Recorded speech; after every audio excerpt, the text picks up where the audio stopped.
kita punya peluang jadi capres, panggil Gus. Suatu hari kan tahun 2004 dia pulang kan dari IMF kan mau jadi menteri. Anak-anak pada demo. Tolak menteri IMF, tolak menteri IMF. Antek-antek asing gitu. Antek asing ya kan. Dia pulang, telepon gua, Ri, ini ibu nih, masih ingat nggak? Ya, gimana kok ibu bilang gitu? Ingat lah, kamu kan sudah sekarang politisi, ya kan? Bantuin ibu dong, ini lagi di demo. Itu langsung nelfon ke Ini gara-gara suka gini kan, terus orang bikin berita kan di luar kan. Saya lagi bercanda sama teman-teman di press room DPR dulu nih ya, menjabat. Salah satu bentuknya, istri saya kalau saya udah melihat saya itu sudah exhausted, sudah terlalu capek, berbahaya bagi saya kan, saya nggak bisa di stop kan. Pernah saya kamarnya dikunci, nggak boleh keluar, harus tidur. Gitu. Misalnya kayak gitu. Nah itu jadi berita tuh, dibaca sama mertua. Istri gue dimarahin. Istri dimarahin, istri marahin.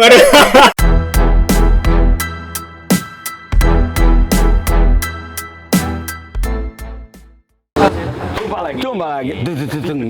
Coba lagi. Kayak udah habis tenaga gue ngobrol. Bang Fahri, tamu spesial kita. Yang sebutin dulu. Oh, ya. Jadi ini spesial guest hari ini. Oke. Ini orang yang dirindukan nih, sama semua netizen, publik dan orang-orang yang merindukan orang yang kritis, Bang. Jadi selama ini kan karena oposisi memble, nggak ada gaungnya. Jadi kangen nih sama orang yang selalu vokal nih, yang mewakili perasaan oposisi karena kan rezim makin. Dia ini, Bang, ya. Orang mencintai dia karena tweetnya. Wah, tweetnya. Itu soal hati. Soal hati. Soal hati, betul. Soal hati, itu soal hati. Jadi udah tau lah. Enggak, itu ngomong tadi lah. Karena kondisi mau jangan diedit. Iya. Karena kondisi mau. Ya, biasa lah. Nggak, kalau modal dengkul bikin acara itu begini jadinya. Enggak, atau bisa jadi ini kiriman, Bang. Orang-orang nggak suka dia. Karena pendekatan kita kultur politiknya agak-agak mistis. Jangan dia ngirim. Ada yang ngirim. Air nyiram ke kita supaya stop nih. Yang kamu kita bahas sekarang orang-orang yang kritis kan. Orang-orang nasional. Orang nasional. Siapa lagi? Siapa, Bang? Kita pertama panggilnya Bapak. Oh, Bapak. Baru kita tanya mau dipanggilnya apa. Soalnya politisi itu hampir jarang panggil Bapak. Tapi kita tanya dulu. Mana tahu termasuk orang feodal. Ya kan? Oke, kita tanya. Bapak dipanggil Bapak, Bang, Bung, apa? Kalau Bang sebenarnya netral. Tapi kalau Bung ini diskusinya panjang. Karena nanti ada yang merasa bahwa Bung itu punya orang-orang yang paling Pancasila. Ini enggak mana kiri. Kita punya peluang jadi capres, panggil Gus. Memberi nuansa. Itu kayaknya karena udah dengar kali ya, karena katanya orang-orang yang mau organisasi besar itu harus punya kartu tanda identitas. Iya. Nah, jadi pas dilihat datanya 40 juta, ya udah jadi Gus aja. Nah, ya kan? Jadi Gus ya, padahal buat sumbangan. Baik, Gus Fahri ya. Gus Fahri. Oke, resmi. Ya, tapi kalau melihat gini loh, dalam konteks seorang politisi itu ya, ini serius nih. Serius dulu ya, serius dulu lah. Supaya dia ngeliat kita serius. Beliau nih. Jadi panggilnya Gus, itu katanya suka kopi. Bener. Cuman nggak suka rokok. Nggak suka rokok. Kopinya aja. Itu aneh. Aneh. Genuine namanya. Anomali Gus. Wah iya. Rugi bos, kayaknya nggak mau keluar duit juga untuk beli rokok. Jadi kita ada di Tawakawa. Kalpenya Bang Fahri. Pas pensiun katanya, Pak. Pensiun dari DPR. Bagus nih, uang pensiun ditaruh ke kopi, nggak ditaruh di dapur kedua. Iya. Itu bahaya loh, Bos. Iya, benar. Ini jatuh cinta sama kopi itu banyak hal. Tapi kita tanya dulu sama beliau. Di antara puluhan jenis kopi itu, dia sukanya kopi apa? Bang Fahri. Dan bisa cerita sedikit nggak? Emang nasibnya jadi tukang kopi atau bagaimana? Di belakang rumah saya itu ada bukit, pegunungan lah, jauh, namanya Tepal. Di situ ada orang pedalaman. Nah, setiap musim tuh dia datang turun memikul beberapa produk pertanian yang berasal dari daerah itu. Di antaranya kopi dan kemiri yang paling banyak dijual di kampung saya. Nah, ibu saya itu termasuk pembeli kopi. Nah, habis dibeli, dijemur. Berarti anak orang kaya. Kan pembeli kopi. Pedagang kopi. Oh, berarti. Kalau zaman nggak, Kalau pembeli kaya ya. oh ya, ya kan. Kalau yang jual kan itu dibalik-balik, Bang. Kalau yang suka beli-beli saham itu. Ah, itu kita bertanya tuh. Tapi ntar kita disot OJK. Jadi akhirnya sangrai terus campur dengan rempah disangrai terus dijual. Nah, yang jual saya keliling sepeda. Dari umur? Ya dari SD, SMP, SD kelas 6, SMP, terutama SMP lah. Itu keliling kampung jual kopi, udah dibungkus gitu. Nah, terkenal tuh kopinya ibu saya, kopi jahe. Nah, cuman kopi jahe dalam tradisi orang di kampung tuh kalau nggak diminum plain gitu, tapi orang sukanya dengan susu kental manis. Memang wawasan kita tentang susu di kampung itu, ya susu kental manis, padahal itu kan katanya bukan susu. Bukan susu. Kan katanya gula. Ya susu itu, susu kental manis diaduk begitu. Makanya kan kayak Vietnam drip itu yang itu kan saya juga seneng. Saya juga bingung, kenapa Vietnam ya? Kenapa nggak Cibubur drip ya, Bang? Ya, itu soal tren itu kenapa kita nggak bisa rubah Jadi ya? ini kan ada yang namanya perang untuk menguasai wilayah makna, pengertian siapa yang datang duluan. Gitu.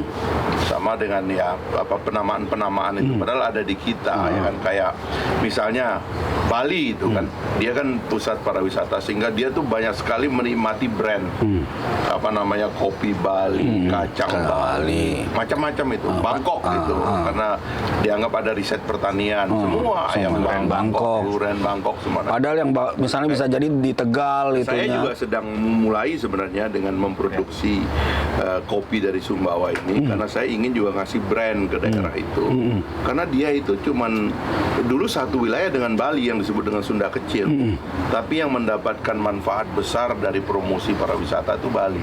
Nah, kalau kita mau menebarkan kesejahteraan itu mesti agak digeser juga sampai ke timur. Nah, maka saya bikin ini sebenarnya tidak saja karena memang pada sejak kecil saya pedagang kopi, tapi ya sekarang saya ingin ngasih brand ke daerah saya, kira-kira gitu. Dulu kita nggak boleh berdagang, Bos, karena kita pejabat.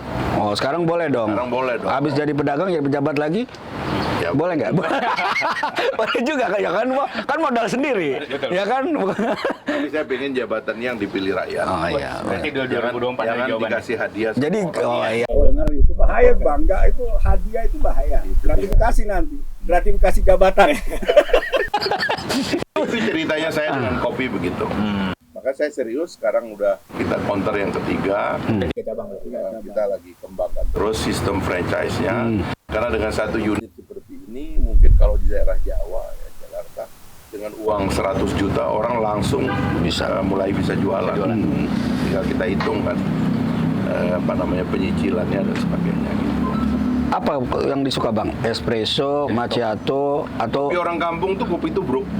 kopi tubruk, kopi susu Ya, gitu. terus nanti tambahin susu kental manis. Tapi Karena sekali lagi zaman kita kecil dulu nggak ada orang jual susu di toko, nggak ada. nggak ada bartender di situ atau nggak ada. Orang kampung mah kopi tubruk kan nggak ada mesin. Nggak ada mesin. Ya kan, jadi ditubruk ya kan, makanya orang salah satu yang dinikmati oleh orang kampung itu kan endapatnya kopi itu, ya kan. Kadang-kadang kalau kita minum tuh sampai begini kan, Ada ini ya kan jadi kumis dia kan, itu tadi karena kopi tubruk. Jangan lagi begini, wah bahaya tuh. Iya kan? Iya itu bedain tuh, harus dibedain. Jadi jangan begini-begini, Toto kita langsung bilang kalau begini, ingat kita langsung ingat Bang Fahri bilang itu lagi tubruk. Padahal mah besok ketangkap. Salah, kopi sama narkoba kita nggak bisa bedain. Nah, kalau itu kopi ganja. Kopi ganja. Nah, Bang, jadi kalau kopi susu nih, berarti Abang suka kopi susu buatan istri?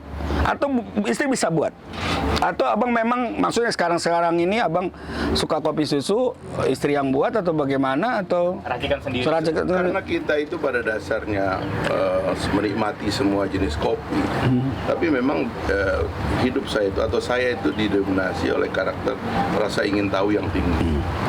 Jadi saya itu ya coba semuanya gitu.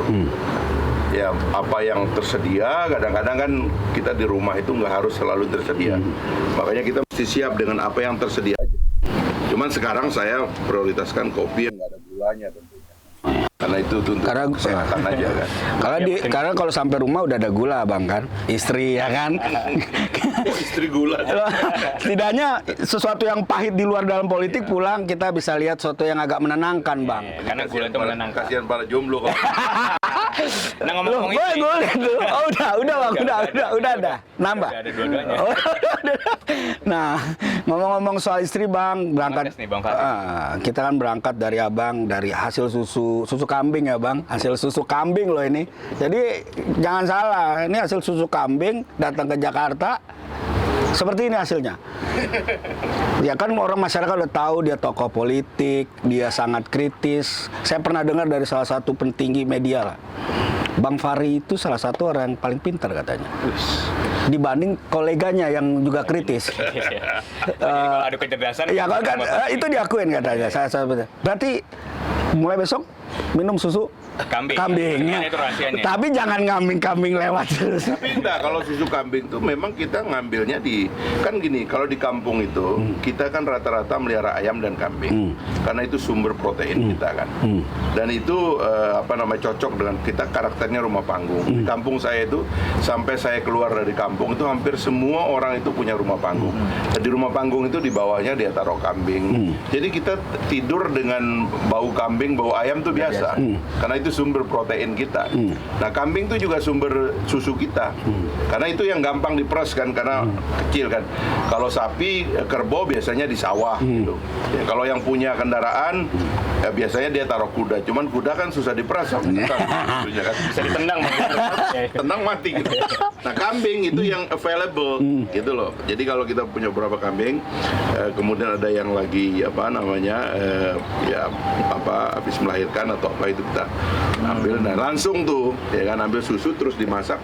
Wah, itu enak urutnya tuh. Mantep. Rasanya susu kambing harus dirutinin, Pak. Iya, dirutin. Jangan susu yang lain ya. Bahaya, Bos. Jadi kenapa jadi kok ngomongin susu ya? Gitu jadi. Ya, Bang, gitu. Jadi berangkat dari sana, masuk kuliah, dan kritis termasuk pengaruh dari susu kambing itu. Ya. Jadi aktivis. Nah, ngomong-ngomong aktivis nih. Kita nostalgia dikit sebelum bahas yang serius. Ya. Sebelum bahas negara kita nostalgia dikit, Bang. Karena Banyak yang penasaran sebenarnya. Bang Fahri dulu pas aktivis gimana? Iya, terutama soal wanita. Gitu ya. Nah, kalau kita lihat Apa? enggak, gini loh. Kalau di UI itu kan dulu terkenalnya kan Tapi entar dulu, Bang. Ini udah nutup nih, Nggak Pak. bisa, jangan ditutup. Jangan ditutup, ini bahaya nih. buku Pesta dan Cinta. Wah. Itu anak-anak Buku Pesta Cinta. anak-anak tahun 70-an. Glory Gold and Gospel besarnya ya. Sekalian ini, Bang, pas aktivis.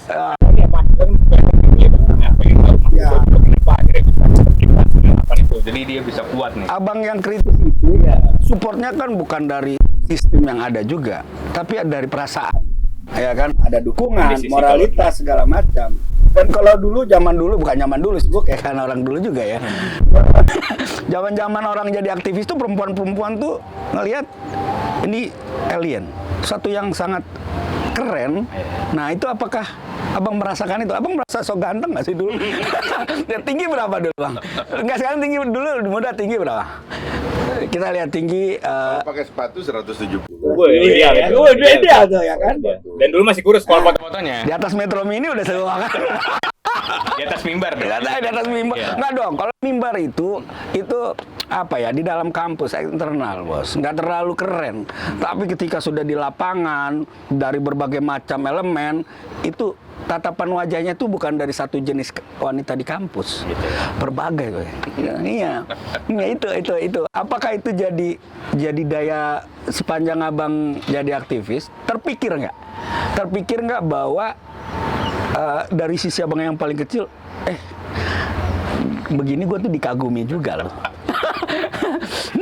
Biasa narsis juga. Ya, kalau saya kan berangkatnya memang agak serius ya.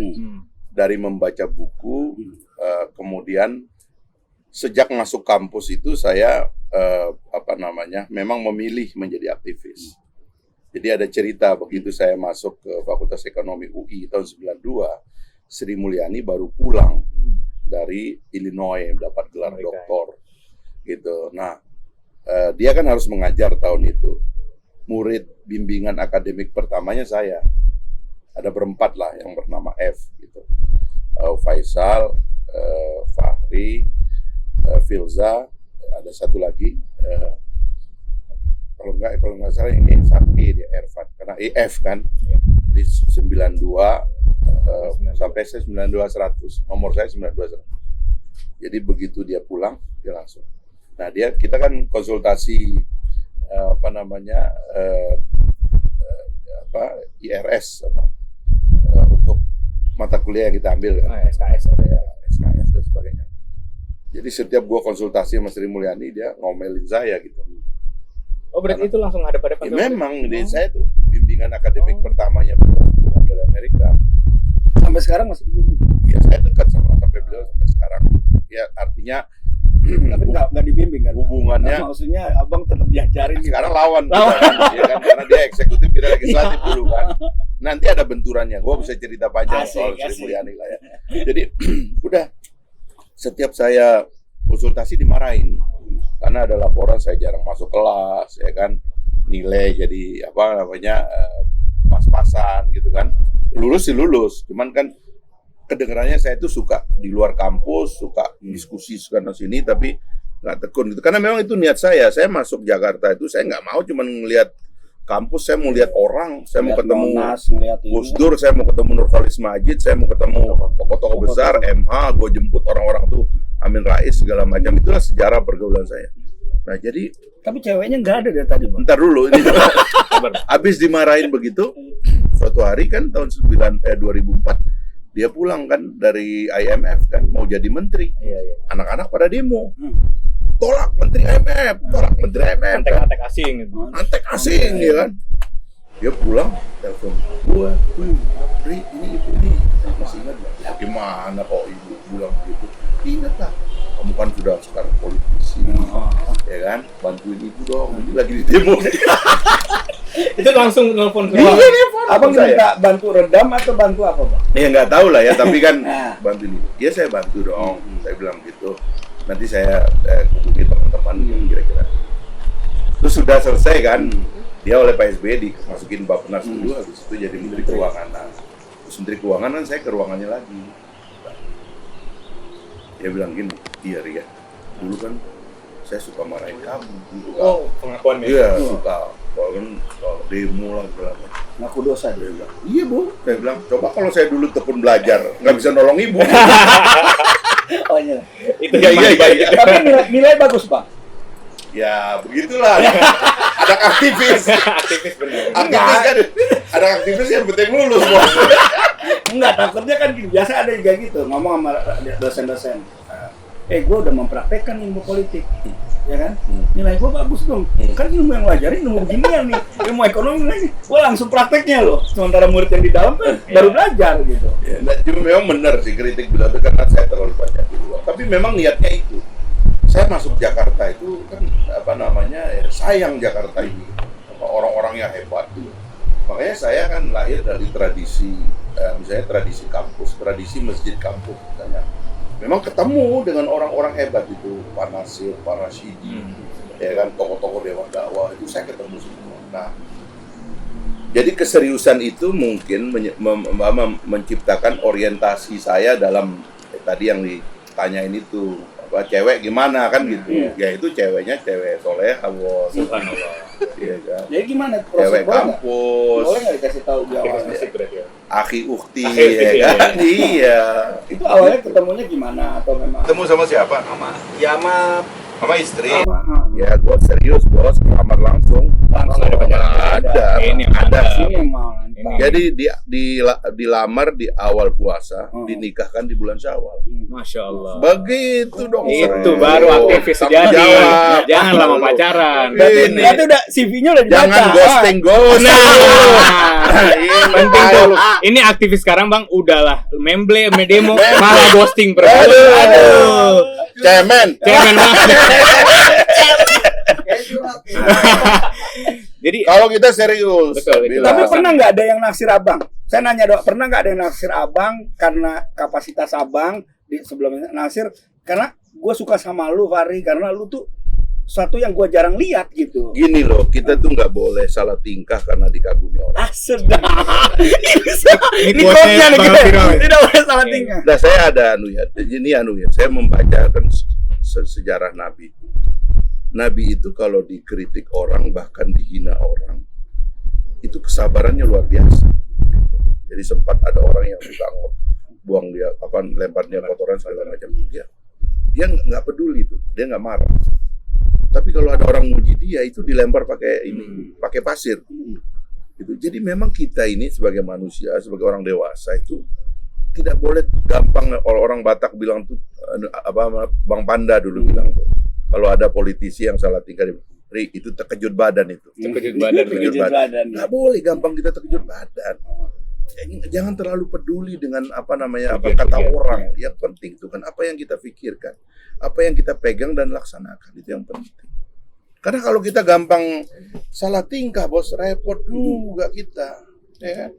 Nah ini dari dulu saya begitu. Saya jadi nggak tahu seberapa banyak orang yang suka dan benci saya nggak peduli. Gitu loh. Sampai sekarang pun. Sekarang begitu kelakuannya. Itu pesan Ya. penting. Itu bagus tuh. Jadi Tapi ada satu nih terkait perempuan itu setelah menikah tentunya ya. Saya terinspirasi satu adegan di filmnya Churchill. Oh, kira yang Namanya Churchill. Churchill. Churchill itu kan tokoh besar Ya. ya kan, kalau pidato dia mengagungkan seorang pejabat militer yang akhirnya jadi perdana menteri kan. Dia berdebat dengan istrinya di rumahnya. Kata istrinya ini kan orang-orang cerdas tuh suka begitu dia, nggak bisa di stop. Dia bilang, Churchill, dia bilang, kamu ini suka menghina orang, kamu tuh ngomong sembarangan, kamu nih kayak, dia bilang, kenapa? Dia bilang, kamu nih kayak nggak bisa di stop. Dia bilang gitu, terus aja, udah ditegur berkali-kali, terus aja. Kata Churchill gini, so stop me, kata dia. Ya, coba, ya udah stop saya, digampar sama bininya, bang gitu kan. Churchill kaget gitu loh. Nah saya itu termasuk tipe yang kayak gitu. Saya memerlukan orang yang nyetop saya. Tapi sudah pernah. Karena itu saya senang. Saya punya istri yang keras, ya kan, yang punya sikap, apalagi karena Itu sudah pernah digampar. Nggak, ya kan gini, biasalah. bukan secara harfiah digampar. Secara tapi harfiah digampar di- tuh di- begini di- ya. stop berarti. Yang kita nikmati itu, saya sering bilang. Nggak, jawab dulu. Sudah pernah digampar dong. Ya, saya senang dari istri saya tuh gini kan. Kalau dia lagi marah, ini yang marah nih istri apa dokter ya? Dokter bedah lagi bang. Itu bahaya, itu bahaya. Saya lebih baik ini dokter nih, biar kita takut. Oh berarti selama ini abang misalnya vokal itu pernah di stop berarti bang? Stop, Bang. Nggak artinya kita Artinya- memerlukan. Jadi ini persepsi kita tentang perempuan. Ya. Iya. Persepsi orang Indonesia secara umum jelek tentang perempuan. Dia senang perempuan tuh yang yang diam, yang tidak melawan, yang betul-betul sama. Karena itu nurun ke anak nanti. Lihat sejarah, semua anak yang pinter, yang hebat, yang cerdas itu rata-rata lahir dari perempuan yang cerewet. Gitu loh. Itu kalau Anda nonton itu film Sparta itu, Ya. ya kan, 300 itu. 300. Itu mereka membangun persepsi tentang perempuan. Jadi memang kita nggak boleh membiarkan istri kita itu jadi pendiam, Penurut. jadi bodoh, suka dimana. Apalagi kalau ada kekerasan, nggak boleh itu. Dia harus menjadi orang merdeka karena itu adalah madrasah atau sekolah dari anak kita yang awal. Gitu loh. Nah itu karenanya saya punya persepsi yang beda. Saya nggak suka orang manja, saya nggak suka orang yang gitu loh. Jadi saya senangnya partner gitu. Pada masa yang paling sering pro kontra dengan istri itu pada saat apa, Pak? Mau keluar PKS atau mau keluar? Ini menarik. Iya, menarik kan? Karena Apa? istri itu kan kadang-kadang gini, beyond our knowledge gitu, cara dia melihat sesuatu kan. Nah itu Bang, misalnya dia menolak satu keputusan prinsipal abang, apa itu yang enggak, akhirnya dia yang Fahri, it's not okay for our family. Asik, udah kayak orang selatan nggak? Selatan yang geser. Percakapan itu bagus tuh. Oh, iya kan, karena itu pasti ada gitu. Kak, saya tuh senang orang yang punya kesibukan sendiri, gitu. Karena mungkin itu juga kelemahan saya ya, ketekunan saya itu. Mungkin mungkin kurang. Dan ini juga saya nggak tahu sebabnya. Saya tuh lebih suka melakukan banyak hal, ya, daripada satu hal kan gitu. Sehingga saya tuh senang kalau orang tuh juga punya kesibukan. Nah, istri saya di rumah itu punya banyak kesibukan, dan itu menurut saya ideal gitu. Sehingga kalau ada benturan pun lebih kepada benturan yang sifatnya privat, gitu. Bukan publik. Jadi saya tidak mengerti ilmunya dia tidak mengerti ilmunya saya, tapi saya bersama di satu rumah. Jadi Bang Fahri pulang ke rumah as a husband bukan jadi seorang politisi, bukan. Mesti begitu, karena kan kalau kita memaksakan dia hidup kita, ya nggak mungkin dia punya hidup sendiri. Dan saya lebih suka orang yang punya hidup sendiri, karena dari awal saya percaya pada dasarnya manusia itu sendiri. Gitu loh kan, kalau dalam konsep meninggal juga nanti kita sendiri, Bang. Iya, dalam konsep agama juga kan pertanggungjawaban sendiri. Jadi saya lebih senang orang itu punya hidupnya masing-masing. Panggilan sayangnya apa? Iya dong. Orang tuh pengen tahu, Bang, penasaran digarang di luar, di dalam tuh ternyata ada panggilan sayang tuh menarik, Bang. Berapa tahun, Bang? Sorry. Jangan terlalu jauh lah. Lu kan nggak punya akibat, gue punya akibat. Gue salah di sini kena marah gue. Nah, emang itu, gitu. Jangan dong. Jangan ya. Nanti jadi sumber pertengkaran. Saya pernah, ini cerita juga kita buka. Ini gara-gara suka gini kan, terus orang bikin berita kan di luar kan. Saya lagi bercanda sama teman-teman di press room DPR dulu nih ya, menjabat. Salah satu bentuknya, istri saya kalau saya udah melihat saya itu sudah exhausted, sudah terlalu capek, berbahaya bagi saya kan, saya nggak bisa di stop kan. Pernah saya kamarnya dikunci, nggak boleh keluar, harus tidur, gitu. Misalnya kayak gitu. Nah itu jadi berita tuh, dibaca sama mertua. Istri gue dimarahin. Istri dimarahin, istri marahin. Memang itu salah satu. Itu yang saya bilang itu kan. Berarti nanti diedit aja, ada yang perlu diedit. Enggak apa-apa. Yang saya syukuri itu gitu loh. Karena saya harus tahu dan saya harus menerima bahwa dia punya kemampuan itu. Jadi kalau dia stop kita dengan ilmu kesehatan yang dia mengerti, sudah stop. Gitu loh. Nah, tapi kadang-kadang kan orang kayak saya kan nggak gampang di stop kan. Nah itu dia mengambil keputusan itu, dia kunci, ya benar, bagus. Akhirnya kita tidur, bos, yang lain kita cancel semua. Cuma kalau enggak, bos, nggak bisa di stop gitu. Nah itu anunya hebatnya atau indahnya mempercayai istri kita untuk memiliki peran seperti itu. Tapi abang merasa bahwa coba daripada misalnya kayak gini, orang tuh kagum. Misalnya tadi Anda bicara pengagum. Dengan segala kebesaran kita, tiba-tiba itu turun ke istri kita. Istri kita lalu kemudian kagum kepada kita, nggak berani sama kita. Loh, gue udah mau mati, bos, nggak di stop sama dia. Ya kan bahaya juga, gitu. Nah itu kan nggak bagus. Gitu. Jadi mulai sekarang harus menghormati teman-teman ya, harus menghormati peran dari istri, harus dihormati. Dia punya perhatian lebih kepada kita, itu harus diterima. Dia nyetop, kita harus terima. Jangan ngeyel. Jadi, kalau hitungan persentase, Bang, 1 sampai 100%, seberapa besar sang istri itu membantu abang seperti saat ini? Jadi seperti seorang Fahri Hamzah. Oh ya besar. Karena kan gini ya, keputusan-keputusan penting kadang-kadang kita ambil tuh kan ketika kita sendiri di rumah. Sublimasinya itu ya, perenungannya mendalam ketika kita di rumah. Dan itu sangat dipengaruhi oleh suasana yang ada di dalam rumah. Gitu loh, sikap dari partner kita. Termasuk ini, Bang, misalnya pas keluar partai, bikin partai lagi, itu termasuk konsultasi nggak sih, Bang, kalau gitu? Nggak ada konsultasi. Jadi ini bukan soal konsultasi ya, ini diskusi tentang rasa, bagaimana rumah berperan. Nggak, kalau konsultasi enggak, saya orangnya mandiri. Relatif nggak bisa diatur. Dan dalam politik saya susah diatur.